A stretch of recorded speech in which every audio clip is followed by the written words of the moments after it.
2025 ജൂലൈയിലെ ഒരു ശനിയാഴ്ച ജോലി കഴിഞ്ഞ് എത്തിയ മഞ്ജിത് സംഘ തന്റെ പ്രിയപ്പെട്ട വളർത്തുനായയുമായി അല്പസമയം ചിലവിട്ടു. തീർത്തും സ്വാഭാവികമായ ആ സ്നേഹപ്രകടനത്തിനിടയിൽ അവരുടെ ശരീരത്തിലുണ്ടായിരുന്ന ഒരു ചെറിയ മുറിവിൽ നായ നക്കിയിരുന്നു.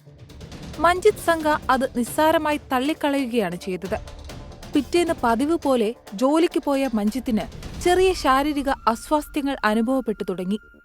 തിങ്കളാഴ്ച പുലർച്ചെയായപ്പോഴേക്കും അവരുടെ നില പൂർണ്ണമായും വഷളായി. ശ്വാസമെടുക്കാൻ ബുദ്ധിമുട്ട് അനുഭവപ്പെടുകയും ശരീരമാകെ തണുത്തുറയ്ക്കുകയും ചുണ്ടുകൾ നീലനിറമായി മാറുകയും ചെയ്ത മഞ്ജിത്തിനെ ഭർത്താവ് ഉടൻ ആശുപത്രിയിലെത്തിച്ചു. ചികിത്സയ്ക്കിടെ ഇവർ കോമയിലായി. 24 മണിക്കൂറിനുള്ളിൽ 6 തവണയായിരുന്നു മഞ്ജിത്തിന് ഹൃദയസ്തംഭനമുണ്ടായത്. ഓരോ വട്ടവും അവർ മരണത്തെ മുഖാമുഖം കണ്ടു. ഡോക്ടർമാർ നടത്തിയ പരിശോധനയിൽ മഞ്ജിത്തിന്റെ ശരീരത്തിൽ കാപ്നോസൈറ്റോഫാഗ കാനിമോർസസ് എന്ന ബാക്ടീരിയയുടെ സാന്നിധ്യം കണ്ടെത്തി. നായ്ക്കളുടെയും പൂച്ചകളുടെയും ഉമ്മിനീരിൽ സാധാരണയായി കാണപ്പെടുന്ന ഈ ബാക്ടീരിയ മൃഗങ്ങളിൽ ദോഷമുണ്ടാക്കുന്നില്ലെങ്കിലും മനുഷ്യ ശരീരത്തിൽ കലർന്നാൽ ഇതൊരു കൊലയാളി ബാക്ടീരിയയായി മാറും.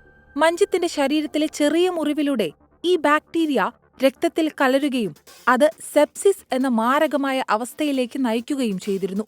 ഏതെങ്കിലും അണുബാധയോടുള്ള പ്രതികരണമായി ശരീരം സ്വന്തം കോശങ്ങളെയും അവയവങ്ങളെയും നശിപ്പിക്കുന്ന അപകടകരമായ അവസ്ഥയാണ് സെപ്സിസ്.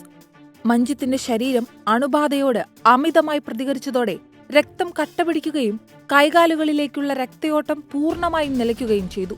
കോശങ്ങൾ നശിച്ചു തുടങ്ങിയതോടെ അവരുടെ ജീവൻ രക്ഷിക്കാൻ ഡോക്ടർമാർക്ക് മുന്നിലുണ്ടായ ഒരേയൊരു വഴി 2 കൈപ്പത്തികളും 2 കാലുകളും മുറിച്ചു മാറ്റുക എന്നതായിരുന്നു.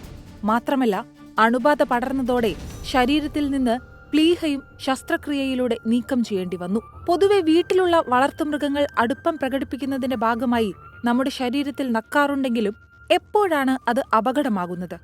ഏതെങ്കിലും ചെറിയ പോറലുകളോ മുഖക്കുരു പൊട്ടിയ ഒരു പാടോ പോലും ഉണ്ടെങ്കിൽ അവിടെ നിങ്ങളുടെ പെറ്റ് നക്കിയാൽ ആ ഉമ്മിനീരിലൂടെ ബാക്ടീരിയ ഉടൻ ശരീരത്തിനുള്ളിലെത്തും. മാത്രമല്ല, വായ, മൂക്ക്, കണ്ണ് എന്നിവിടങ്ങളിലാണ് നായ നക്കുന്നത് എങ്കിൽ അത് കൂടുതൽ അപകടമാണ്.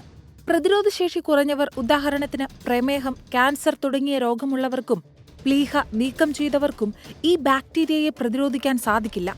അതിനാൽ ശരീരത്തിൽ മുറിവുകളുണ്ടെങ്കിൽ അവ നായ നക്കാൻ അനുവദിക്കരുത്.